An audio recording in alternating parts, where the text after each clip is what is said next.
live stream works well today. Sometime I've had issues with it in the past, so we'll see how this goes.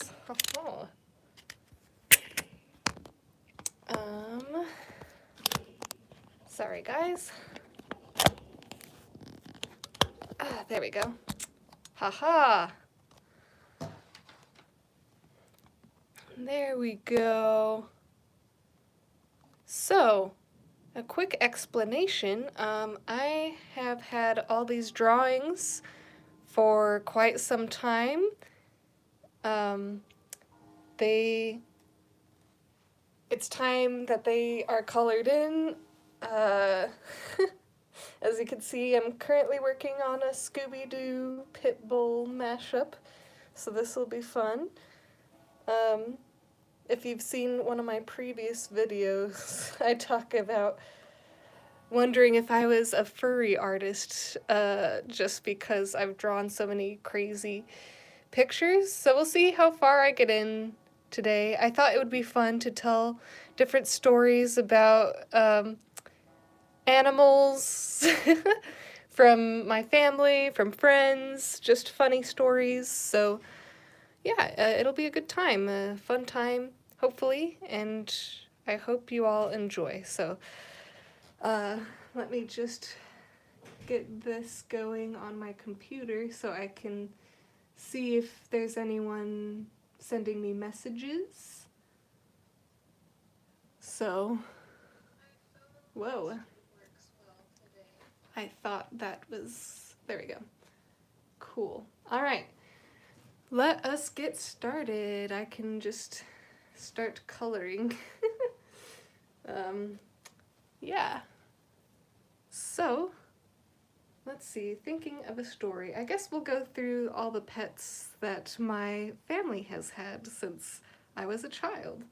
Oh, I guess I should probably pull up a reference photo of Scooby Doo, just so I know what he looks like. Or just the color, Scooby Doo gang, huh? Scooby Doo gang.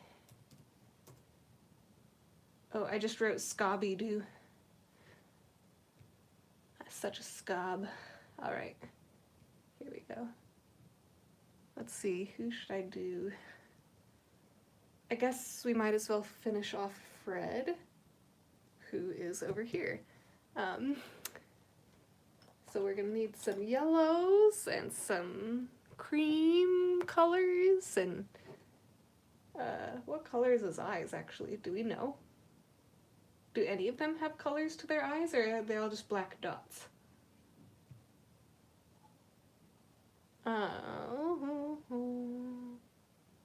I guess I can just make it up. Alright. So, I'll go ahead and start telling a story. So when my family was, I guess the first pet my family ever got when I was, this was before I was born, either it was before I was born or before I can remember, but I don't remember. I've just heard lots of stories about Charlie Dog. He was a German Shepherd and very friendly. My family loved him, and he was, sorry, I guess I'm not very good at multitasking. We're gonna learn how to do that today, so this should be a good time. He was a good dog.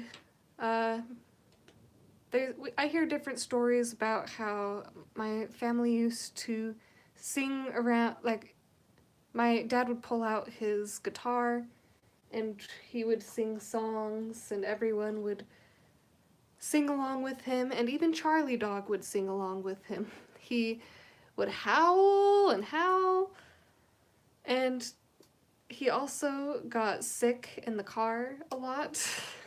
Anytime they tried doing a road trip, it didn't work out very well. He was just a little too car sick and he would throw up. Charlie Dog. Yeah, the other story I can remember, my aunt actually told me, but we were good friends with our neighbors, and my dad and my neighbor were heading out somewhere. They were just gonna go have a trip somewhere, and Charlie was heading on to the car. He wanted to jump in for the ride as well, and our neighbor just kind of shoved him down. And this was right after Charlie had been neutered, and our neighbor said only real men can come. So that was pretty funny. Charlie sadly met a very unfortunate end. He definitely died happy, but the issue was my family had gone on a road trip, and um, maybe not a road trip, but we were traveling somewhere, and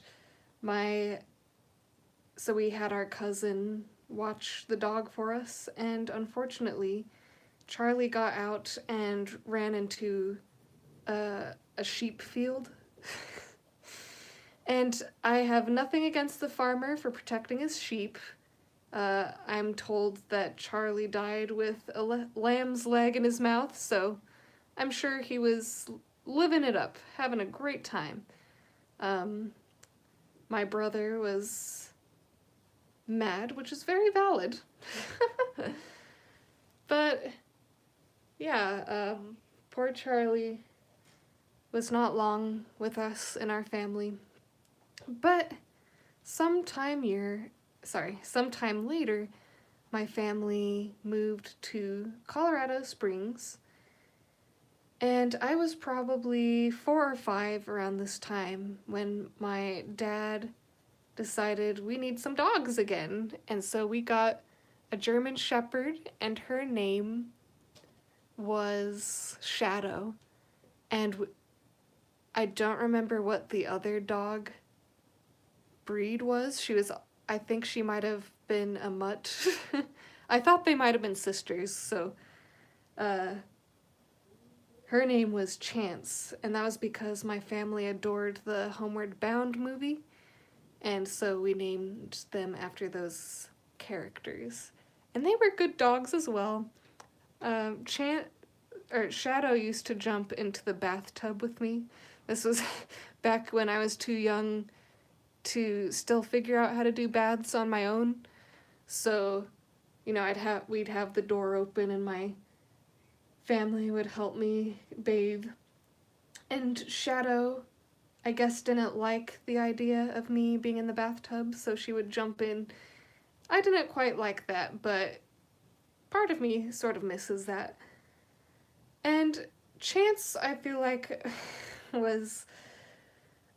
she definitely got into more trouble. Shadow was the one who liked to protect all the kids. She was very protective. My little brother Colin used to throw dirt clods, and she would jump up and catch all of them in her mouth, just trying to stop them from hitting or harming anybody. Seems like a very Shadow thing to do. And yeah, Chance was an interesting dog. This was also, we lived pretty much next to a desert.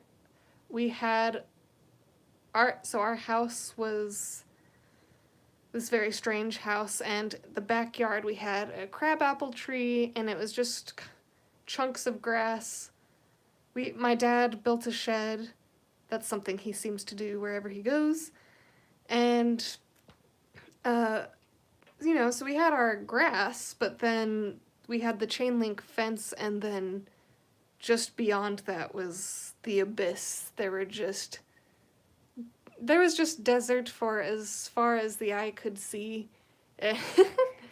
No, I used to walk out there and you would see these really bizarre stickers. I always like going barefoot around places, and this wasn't a place you could go barefoot. There were spiky weeds. I got these stickers in my feet all the time. They looked a lot like those Minesweeper mines, just these spike balls. Very uncomfortable, and painful. So anyway, Shadow and Chance figured out they could dig holes underneath the fence. And there were a few times they ran away and we had to go find them at the pound before anything happened to them. And that happened a few times. We had to figure out how to block their way into digging under the fence. We didn't have them for very long either, and that was simply because we moved to a different house that just didn't have enough space for them. We had a small yard. They couldn't really play around in just the way that our other house did, but we did manage to keep them together. Someone adopted both of them, and so I'm glad that they got to stay together. And then, not too much longer after that, and we had moved into another house in Colorado Springs, so not too long after that, my dad decided that for Christmas he was going to get my mom a puppy. And, technically it's a family gift, but it was for her. And the puppy was an Australian Silky Terrier, and his name was Buster, and we had him for many, many years. He lived to be 15 and a half. Actually, he was very nearly 16 years old. He died a month before his birthday, but he was a very awesome dog. Loyal, spunky, sparky, just fantastic. We all loved Buster. I guess we could start with Christmas Eve. It was when my dad picked him up from well, I don't know where he bought him, but, and also I loved how they picked Buster. He took two of my brothers, and they were going to wherever they have different, animal breeds and choices, and they're looking at the different puppies, and Buster was so friendly. He came right up to them. He was running around in circles, just hyper, and my brothers fell in love. So they said, "Dad, we want this one." And they kept Buster in a kennel in the garage, trying to keep it a surprise till Christmas. And I found out ahead of time on accident. My mom found out ahead of time on accident because she had my dad had dog research tabs open on the computer. And so, that's not very subtle. So, of course, she knew that inevitably we were going to be getting a dog. And I think I just heard the barking from the garage. Buster he did not like being away from the action. He always wanted to be a part of everything. He did not like being shut away. So I think they ended up moving him to my parents' room, maybe? And I just remember, Christmas Day, family, it might have been that evening, actually. I don't think we were able to hide the fact that there was a dog in the house, but, everyone was gathered around, and Buster's just running around to each person, saying hello, and we were debating on names. I remember my sister Becca constantly going, she always wanted to be the one who comes up with the cool name. So she was saying, "Oh, he should be Max or Reese's or Skittles." And my mom liked the name Buster. I think it might have been because of the dog in Toy Story 2, the wiener dog. She thought that was a cute name, so we went with Buster. And at first I wasn't keen on the name, but it fit him. He was a great dog. Buster was a ball of energy. He, in the early days of being a puppy, was just always running around the house going nuts. And I think back to one memory when, he had a routine where he would just run in a specific route around the house. And I remember, so our layout was on the bottom floor. There was our dining room, which was open to the kitchen, and then the kitchen was open to our living room. There was very distinct borders to the specific rooms, so you knew which room you were in, but you would simply you didn't have to go through any doors or anything. It was all an open floor plan. So Buster took advantage of that. He would run like a maniac, and he would go from the upstairs, and he would just run downstairs, and then down the stairs. Then he'd peel around the corner through the dining room, through the kitchen, and he was very agile at that point in time. He could leap over the furniture, so he would jump over the couch and end up in the living room. And you know, it was a good time. That was his thing. And inevitably, things took a turn for the worst when my sister decided to surprise everyone and scrub the kitchen floor, you know, just as a cool, nice thing for mom and dad. The issue was she used Pine Sol. Or no, she used Pledge, which, as anyone who has cleaned will know, that is a very slippery substance. And so after putting, just scrubbing it into the floor, everyone was slipping around. We had to be very careful. And I'm not sure if it just eventually wore away or if we had to try cleaning it out. But naturally, Buster knew none of this, and he was doing his routine. He went from the upstairs, he peeled around the corner, and, his paws/claws could not get any traction in the kitchen. So instead of being able to jump over the couch, he slid and smacked just full force into the couch. And I remember seeing him lay there for a minute, just kind of processing what had happened. And then he shook himself off and, walked away. And I don't remember if he continued to do his running around routine or not. This was quite a while ago. I was 5 or 6 at the time. Anyway, so other fun things about Buster when he was a puppy. He, as I mentioned, was very agile. He could jump on the counter. Maybe not on the counter, but he could pull food from the counter.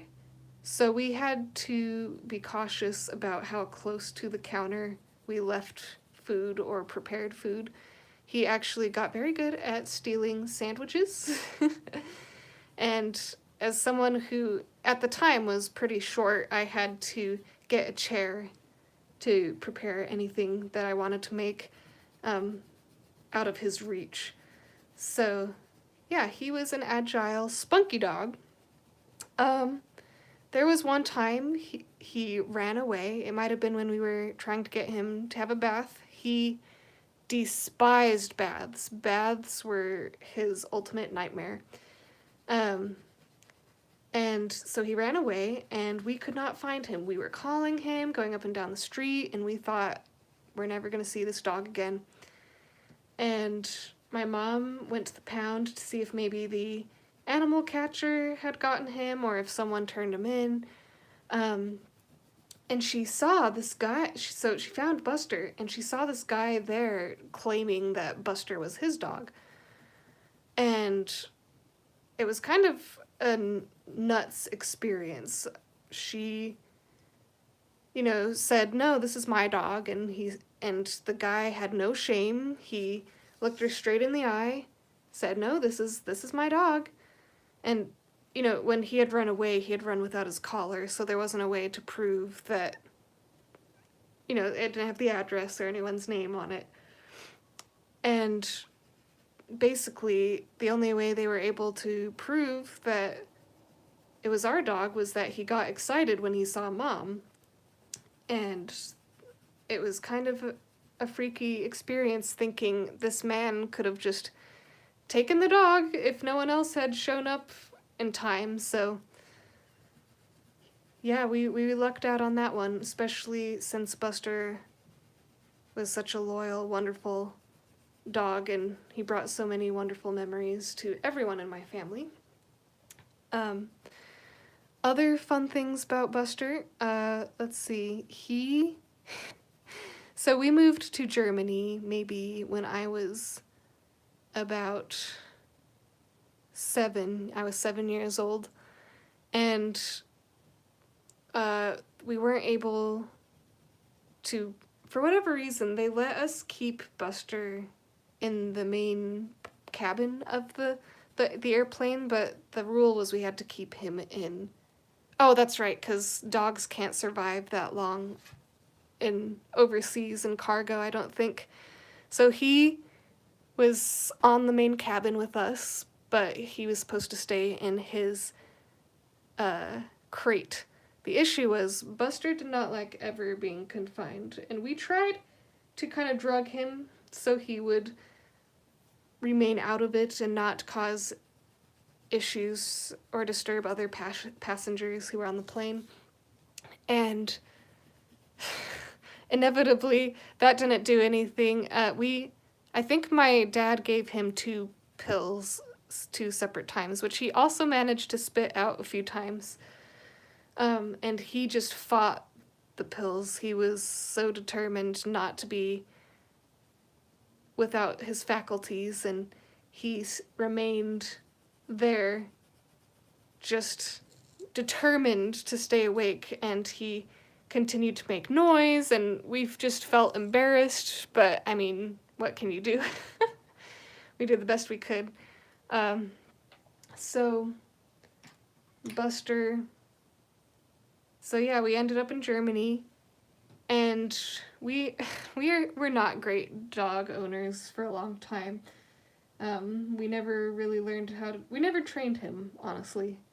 I mean, we did little things, we taught him tricks, we did basic stuff, but, you know, the Germans were really good at training their animals, and a lot of them didn't really, anytime you saw people walking their dogs, a lot of them weren't on leashes. Granted, it wasn't in a big city or anything, we were in a rural vineyard area, so yeah, good times. Let's see, what are other fun stories? Buster actually watched television, and we haven't really ever had an animal since then who was interested in television. I know other animals out there exist who have paid attention to what's on television, but he really got into whatever was showing on screen. He would leap at it and jump on it, and we actually had to start holding him back because he knocked this was back in the old days before flat screens. We had the big blocky television, and he knocked it over the edge, which wasn't a good thing, and I remember it broke. It didn't quite break all the way, so we used to smack the top when the picture would go out, and that's how we watch television. And that's actually what led us to buying our flat screen, which we still use to this day. We don't usually upgrade to new technology until something just totally dies out. We've been using our original Xbox to play DVDs for a long, long time. I don't think we've had a real DVD player for most of my life. Anyway, so Buster loved watching television, and there were certain movies and commercials that he actually memorized. Every year we watch Christmas Vacation, and we also watch Elf.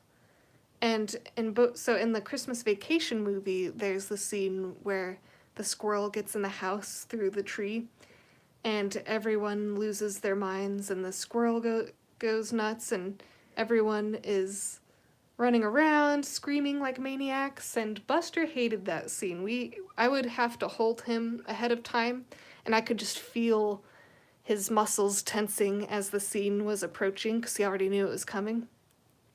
And then I would have to hold him with all my might to prevent him from running at the TV or jumping and scratching our entertainment system. I mean, funny the first few times, but really not after the first few times. And people, but it was always a good laugh when people would come over and we would watch something. They always thought it was really funny. So as you can see, I just finished Fred. I hope you can tell that's Fred. So we'll have to see what color Daphne is. So her hair is an orangey, I mean it's red hair, but it looks orange. So I'll do an orangey brown complexion, I think. So, oh, and I don't know what color eyes she would probably have. We'll figure that out as we go along. So yeah, Buster watched TV. He also hated bad guys. He could tell from the music and the way the people were behaving, so he didn't like bad guys. He always freaked out when there were animals. The MGM lion always got him revved up. And in particular, he despised these well, they're not infomercials, what were they called? They were public service announcements. So in Germany, we watched the Armed Forces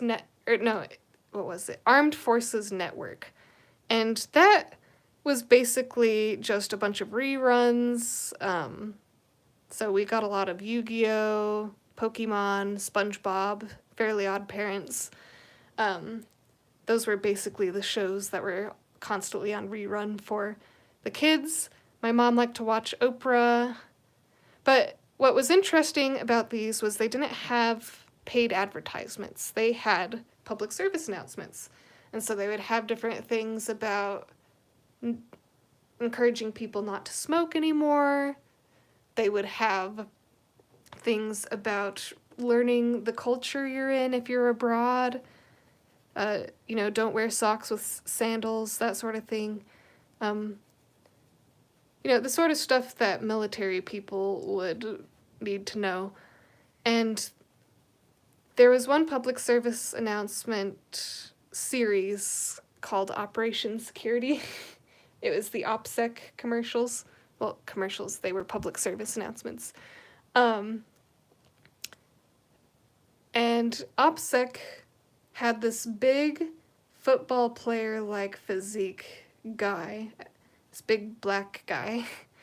And anytime someone was about to do something that could compromise a security issue at a job, or just even having insecure documents on your computer, or not shredding things, that sort of thing, this guy would just tackle them, and then they would preach about being secure and safe with your documents. So, anyway, Buster absolutely despised those commercials. And, sorry, I keep saying commercials, they were public service announcements. And he would be straight up upstairs, and he would hear the music turn on, and you could just hear this scratch as he would run. So he could come down and jump at the TV and bark at it. Good times. Other fun stories about Buster. I don't think I ever saw him sleep until he got older. He always wanted to be a part of the action. He never wanted to miss out on anything. He was always determined to be a part of everything. And I swear to goodness, I never saw him sleep until he became an ancient old fogey. Let's see. So every once in a while we would go on a trip somewhere. We might decide, let's go over to Italy or let's go to France. And obviously we couldn't take Buster on those trips with us most of the time. And so we actually found a dog sitter in Germany who was local in our area, and she absolutely loved dogs. She had she especially loved Buster. Buster was her favorite client, and that was because she had used to have an Australian Silky Terrier. And it's funny because even though she had a family, like she'd had children who were grown and out of the house, and her husband, her late husband, who had passed away years prior, you didn't really see portraits of any of those people. She just had dog pictures everywhere, and just this huge, gorgeous portrait of her Silky Terrier that had passed away. And I found that pretty funny. So Buster was her favorite dog that she would take care of, and he also loved her. She must have spoiled the dickens out of him. And whenever we got out our crate that we would that we would transport him in, and started packing away his food and bowls, he would get so excited he would jump into his crate ahead of time because he was ready to go see the pet sitter. So,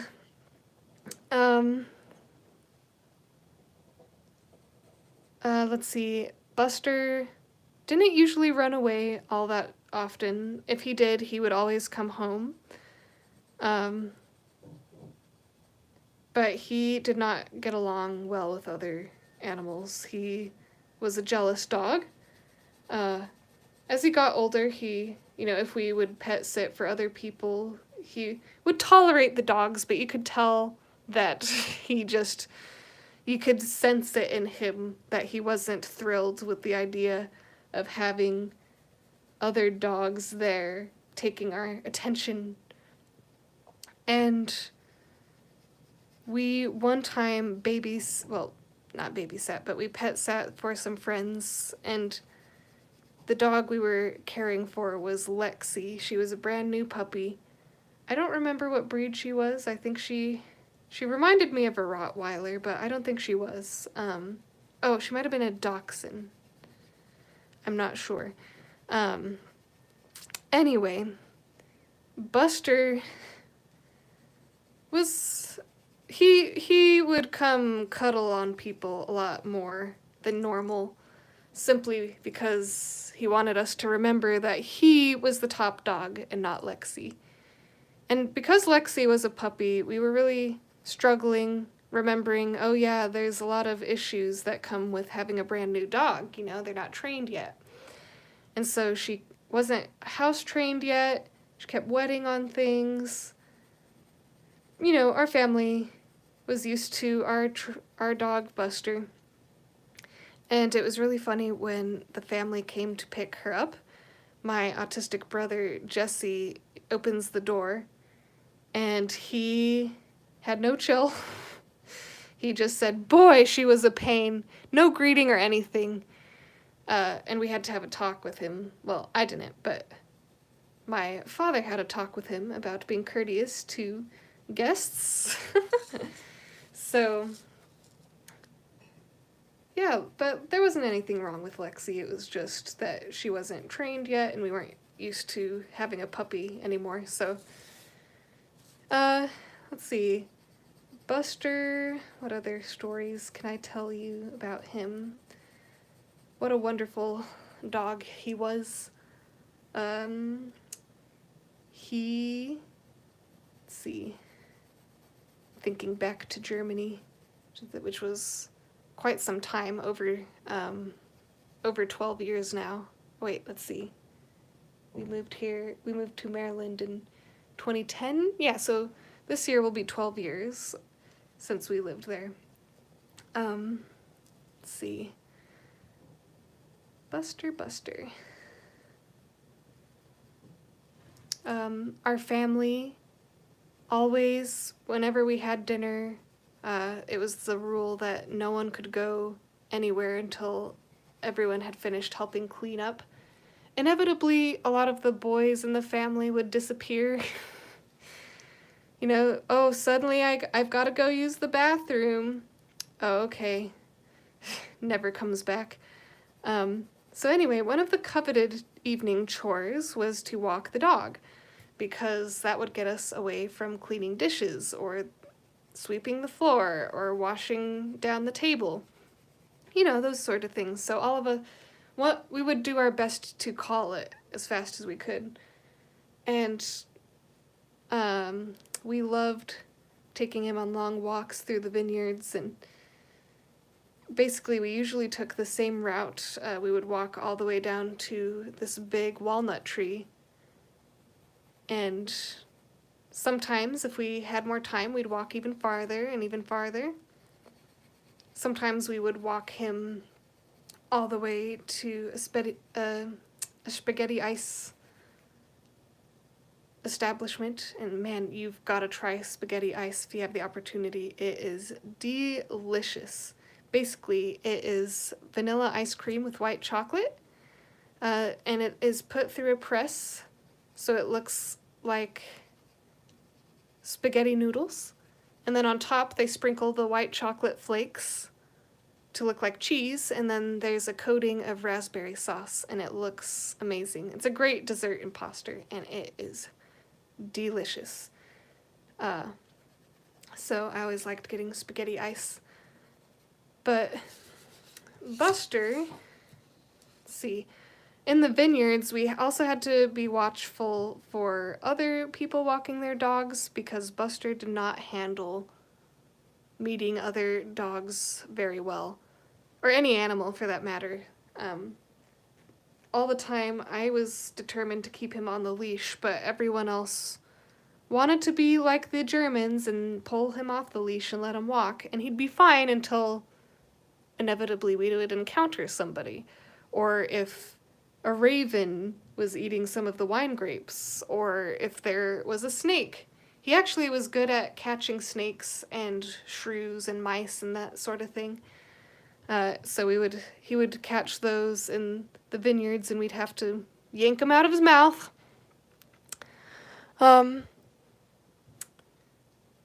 So let's see.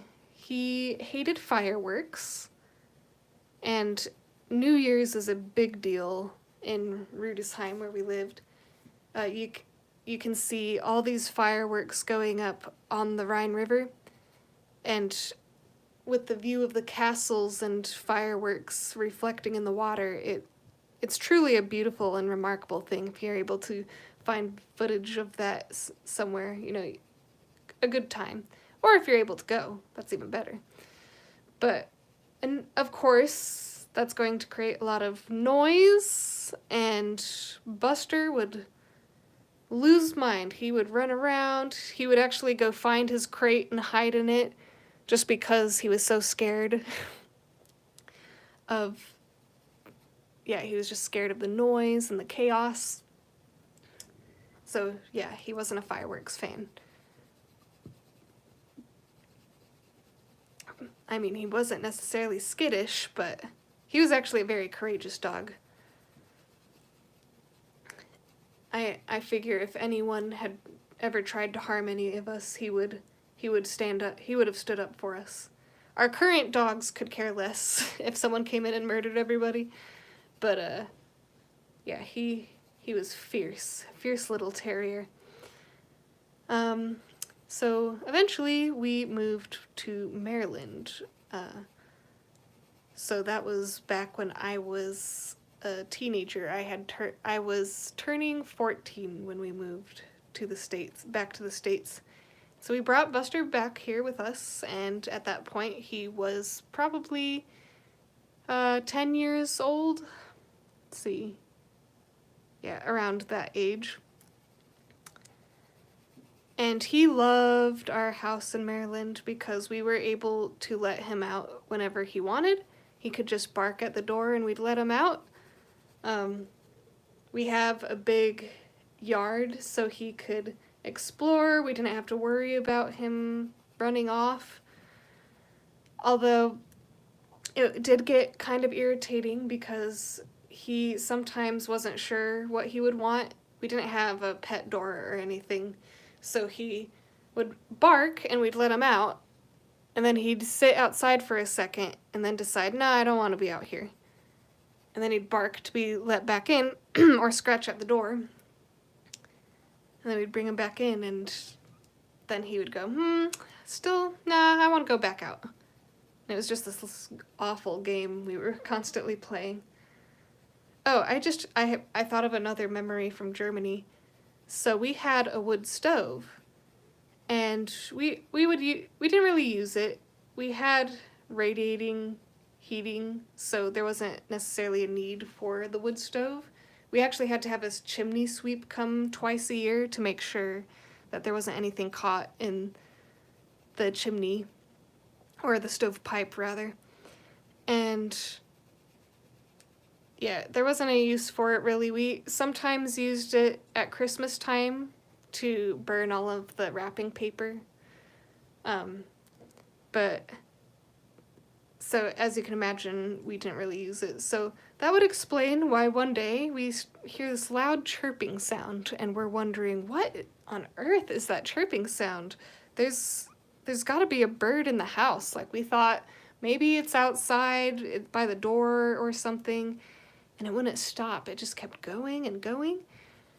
And of course, Buster was acting very interested in the wood stove. He kept sniffing at it, he was barking at it. We started to realize there's gotta be some birds in there, or something. We're not sure what it was. So my brother bravely went over to the stove and opened it up, and lo and behold, sitting among the ashes of, or remnants of previous, just the remnants of previous burnings, we had a little bird just sitting in there, and we assumed there was probably a nest built on the stovepipe, but the bird had fallen in, and so it flies out of there, and we're trying. And this was the perfect room for it to happen in. We had a line of these glass doors that we could all just slide open. So we opened the doors and we tried to guide it out. But it was panicking. And of course Buster wanted to attack it, but, didn't want that to happen. And the bird was just flying around, panicking. And it just wouldn't leave. We were trying to guide it outside, but it kept chirping. My sister did pull out a bowl of water, which it did drink from, because it was stuck in there for a few days before we realized where it was coming from. But it just wouldn't leave, and we kept hearing it. It kept getting close to the wood stove, and it kept chirping. And then we realized there was another faint chirp, and that meant there was another bird inside. But we couldn't see it in the main door that we'd opened, so that meant it was probably in the pipe. So we had to find one of the openings for the pipe, which they have in case you have a clog and you can clean it out. And lo and behold, there was the other bird. and then they flew off together. It was kind of a cool experience. When we moved to Maryland, my dad decided to install a pellet stove, which is fantastic. I will tell you all day, every day, that pellet stoves are the bomb. Very cozy, and saves you money on heating. Well, but when we pulled out the packaging, Buster, he kept barking and sniffing at it, and I was certain that he remembered about the bird from the wood stove all the way back in Germany, so that was fun. Another fun thing about Buster, so we love cooking at our house. We love trying new recipes. We try all these delicious foods. And my dad loves cooking as well. My mom loves cooking, and I love cooking. And my dad So we have a very sensitive fire alarm, and it goes off sometimes for no reason, or it'll just sense the heat from the stove, or you can slightly burn something, and of course the alarm will go off. So this was a perfect example of associative behavior, that you learn in psychology, like with the pigeons, and also the Pavlov's dog experiment.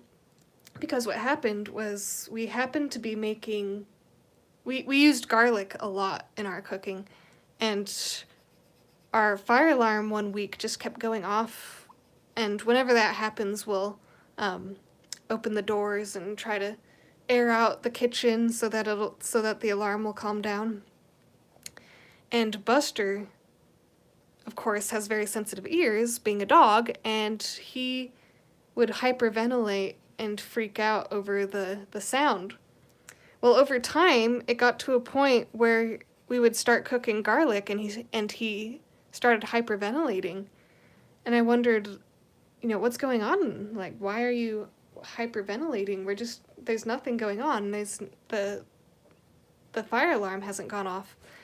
And that's when it clicked for me, and I realized that the garlic was something we used so frequently, and that it was likely in the meals that had set off the fire alarm.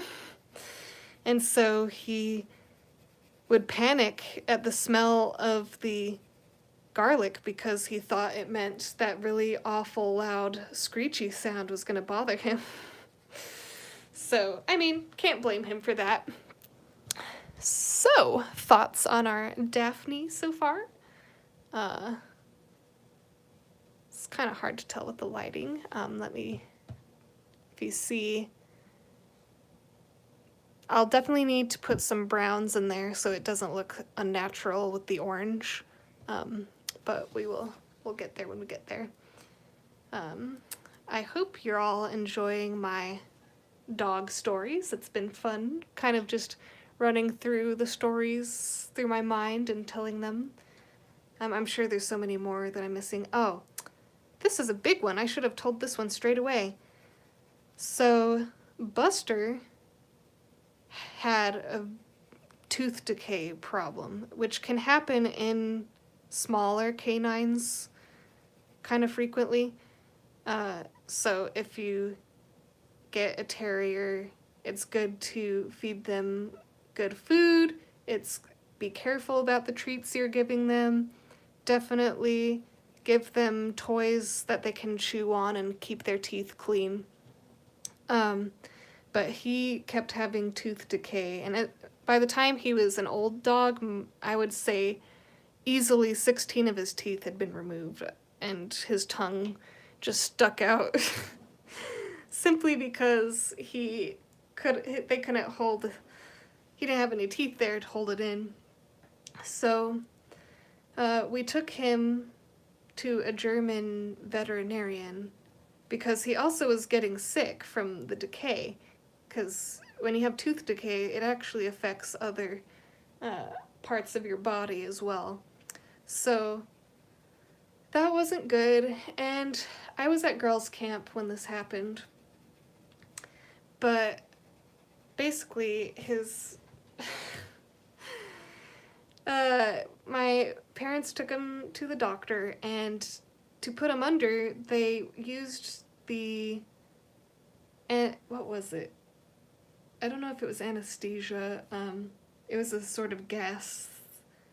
But as I said, he's a fighter, and I think they tried to use more, and it ended up stopping his heart. And so technically he was dead, and they spent 15 minutes performing CPR on him, and miraculously he came back. And so when I was in the car, we were on our way home from girls' camp, and my sister gets a phone call on her cell phone. This was back when cell phones weren't all fancy dancy. It was a Motorola, I think, and my mom started with, Buster died. So my sister passed the information to me, and I'm getting ready to cry and be sad about the passing of our dog. And then she continued and said, "But he came back to life." And my mom says that it was bizarre after he came home. Also, the veterinarians did not actually end up fixing the tooth decay problem. We had to come for a different appointment, which was irritating. And they still charged us for the use of the anesthesia. They wanted us to pay for killing our dog. So, thank you. But, yeah. So, Buster came back, and my mom said it was strange. He was following her everywhere. He was a lot needy. He was super needy. And it was as if he was trying to speak our language, as if to tell us his experience about heaven. He just, instead of trying to, it's hard to describe. She said it was as if he was trying to speak English, because he obviously couldn't speak our language, but he was going, "Ah-ra-ra-ra, ah-ra-ra-ra-ra, ah-ra-ra-ra-ra." And of course he never did that. That was something he had never done before. So that was a strange experience. And it, quite the memory that was given to us. So I guess that's a net positive. So yeah, that was Buster. Loved him. And I'm sure I can tell you more stories about him that will come to mind later. Probably in another stream as I continue coloring these ridiculous pictures. I'll give you a preview of other things I'm working on. I'm just going to go ahead and finish coloring at least Daphne's face. Now the question is, should I take the time to write everyone's names, or do you think I've got the character colors in enough that people will know who they are? I mean, I hoped that it would be implied, especially with Scooby Doo's collar. So yeah, I'm making Faith's dreams come true. She loves Scooby Doo. Always trying to get me to watch it, and I'm gonna make her upset, but I'm gonna say, you watch one Scooby Doo, you've seen them all. And I've just shots fired. I'm gonna get hate. Oh no, I'm gonna get canceled. Ah! Scooby Doo fans, don't kill me. I watched a few and I thought, okay, I got the point. They go through the spooks. The bad guy is always not a monster. It's always someone you can kind of figure out from earlier in the episode. Funny story, so one time my friend Faith wanted me to watch the Cyber Chase Scooby-Doo film. And that's the one where they get sucked into the internet, I guess? Or no, it was a computer game. And there's this electric monster that they're chasing. So I guess part of it was real in that version. And she kept asking me, like, who do you think the bad guy is going to be? And initially I thought it was the mad scientist. But then I thought, no, that would be too obvious. And she laughed so hard at me because of the way I figured it out. Because they had... The normal person would have figured it out from... the normal person would have figured out who the bad guy was from the obvious puns they were making the whole movie. Because there was this computer programmer kid character who felt underappreciated, and the whole movie they kept making baseball puns because the kid liked the baseball computer game. And that's not how I figured it out. I was just thinking from a writing perspective, and I thought to myself, well, they wouldn't want it to be too obvious. So, but they would plant the seed of it being someone, but then they wouldn't show enough screen time for that person to make it super obvious. They'd want it to be subtle-ish. And basically just on the stance of how could I surprise my audience the most, I figured out it was that kid. Oh, I'm sorry, Faith. I'm such a dork.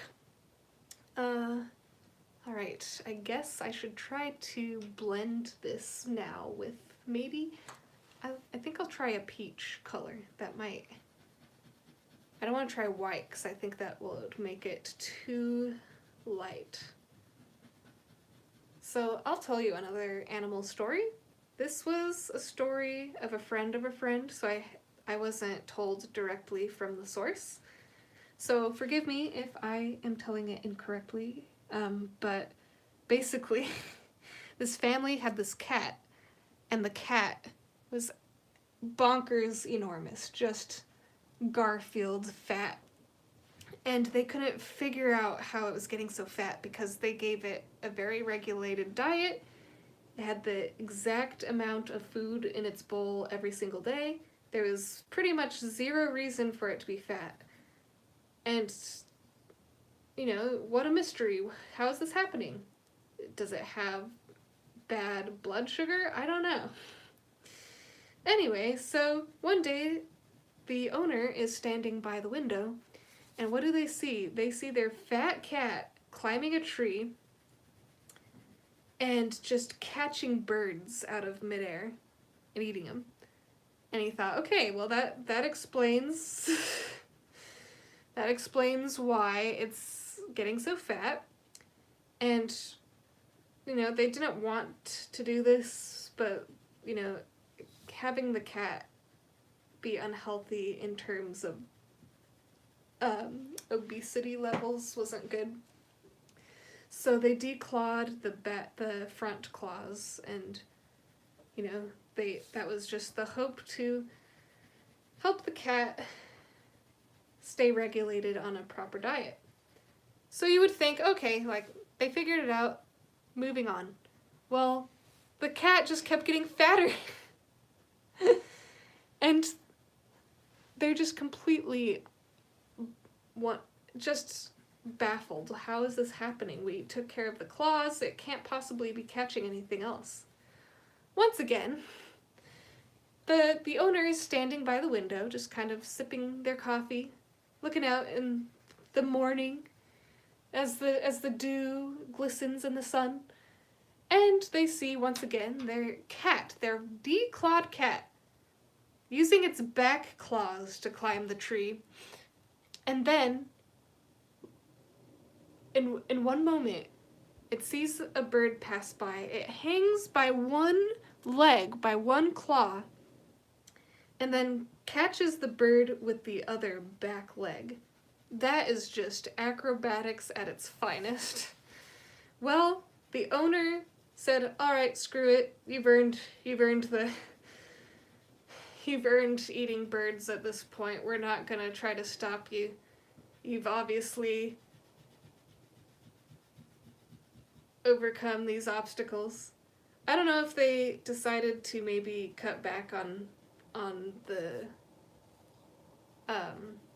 cat food, which I probably would have, honestly, because then it would just have to be reliant on catching the birds itself. So, good times. Animals are fun and crazy and weird.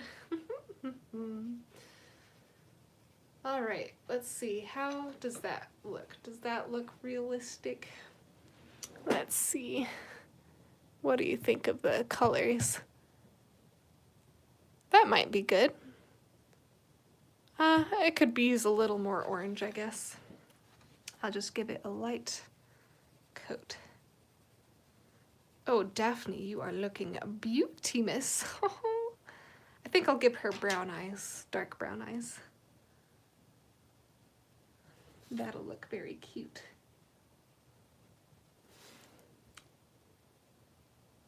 Oh, but that means the scaleras should probably be dark. Or not the scaleras, the, I don't know what you call the pink fleshy part.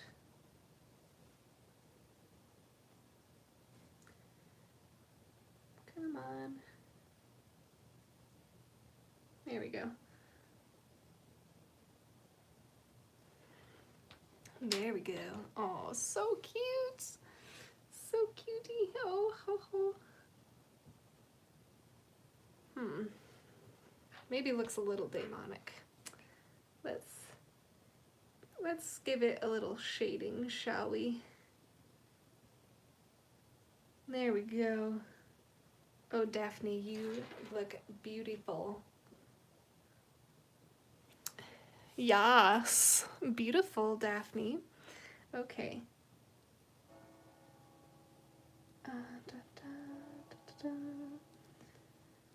Any other stories that I can think of at the top of my head? Not really. Not in terms of animals. I'm suddenly feeling kind of blank, like my mind's drawing a blank.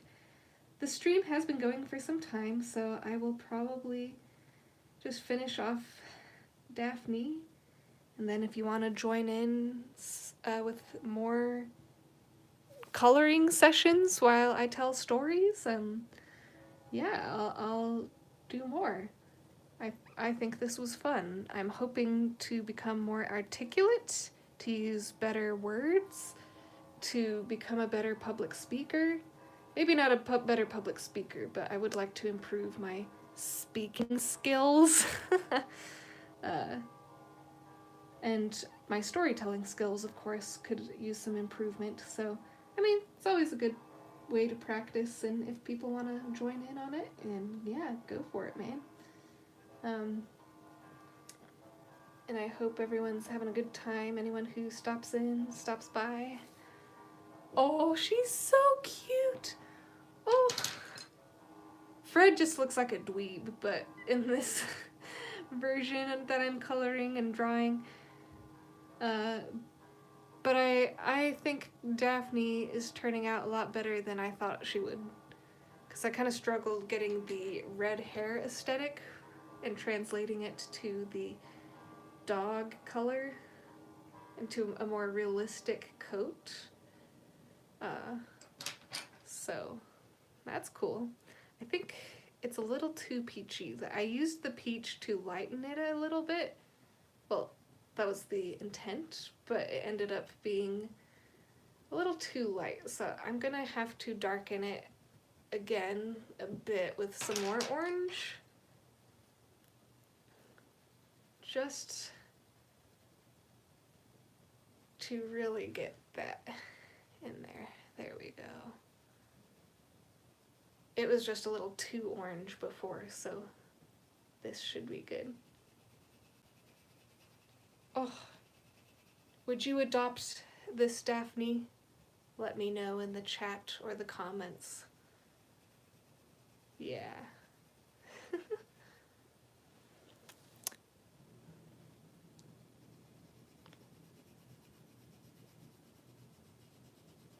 Alrighty.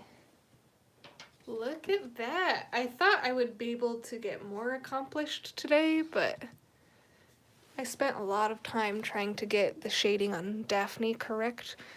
But I will continue if you wish to hang out and have a good time, and I'll tell more stories. If you want to see I have this giant stack of ones that I need to finish. So this is obviously Scooby Doo. This is the started face of one. It'll be surrounded with sunflowers. I've got Harry Pitter. I think that one will be fun. I'm having a little some issues trying to figure out the colors, so as you can see, I set that to the side for now. This one was started a long time ago. I just thought it was so ridiculous. Yeah, I started this 2020. Oh, it's so dumb. Look at their little tongues. And then I've got Jesus the Shepherd with some German Shepherds. I thought that would be a fun concept, so the German Shepherds just need to be finished. I'm almost done with this one, actually. This is a Snow White. She is a Papillon, I think. No, she's a Pomeranian. I always get those mixed up. And then he's a Eurasier. This is my bottomless pit of pits. I'm not gonna bother with these since they aren't really pictures yet. Oh, there's sense and sensibility in loving a pit bull. Oh, and then there'll be a fun Titanic one with Rose and Jack. And let's see, what else do I have? Oh, this is the Wicked poster. So that could be fun. I started Mona Lisa. She doesn't have a face yet, but she does have her paws. These are the Shining girls.